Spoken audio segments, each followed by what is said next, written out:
The United States has a big trade surplus with Australia, so there's nothing for him to hang his usual hat on for being aggrieved. But if you're advising someone like in Japan or Vietnam, which doesn't have these attributes, how would you tell those foreign leaders to deal with Trump? Well, the fundamental point is, Trump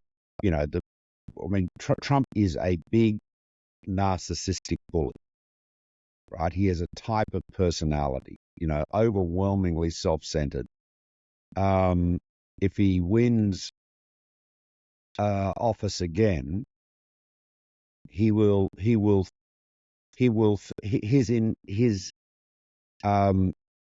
deep conviction that he is a genius and can walk on water will only have been confirmed, right? So, he'll be like the Roman emperor entering the imperial capital in his chariot, but he won't have the slave standing next to him saying, "Remember, you are immortal." So he will be surrounded by yes men, and there won't be the same number of sensible, patriotic people, like Jim Mattis, who serve in order, not because they're particularly fond of Trump or buy his rhetoric, but because they feel it's important to have good people in the administration. It'll be a much more ideological administration. And you see that with his choice of vice president, J.D. Vance. I mean, J.D. Vance is very different to Mike Pence. I mean, Mike Pence is a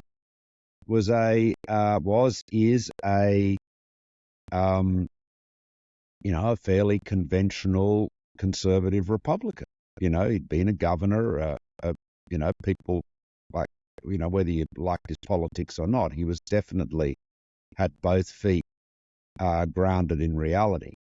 That J.D. Vance is a much more ideological character and has got quite radical views on foreign policy.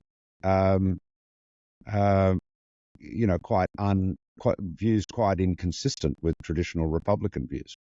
So I think the worst, you've got to say the worst aspects of Trump 1 are likely to be magnified in Trump 2 based on, because you see the mistakes of Trump 1 in Trump's eyes are being listening to and being constrained by the Washington official establishment, the swamp.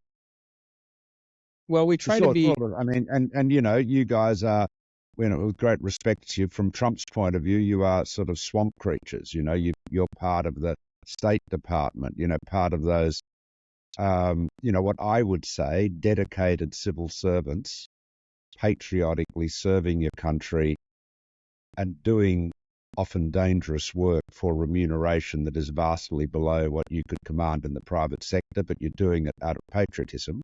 But in the MAGA landscape, you are terrible swamp creatures, preventing the will of the people from being executed by their elected leaders. It's the webbed feet, actually. But we do try to be balanced and objective here. So I want to, as a contrast to what you've just described, I want to offer this quote from a Foreign Affairs article that says, "The caricature of Trump as a one-dimensional, irrational monster is so entrenched that many forget that he can be, when it suits him, intelligently transactional."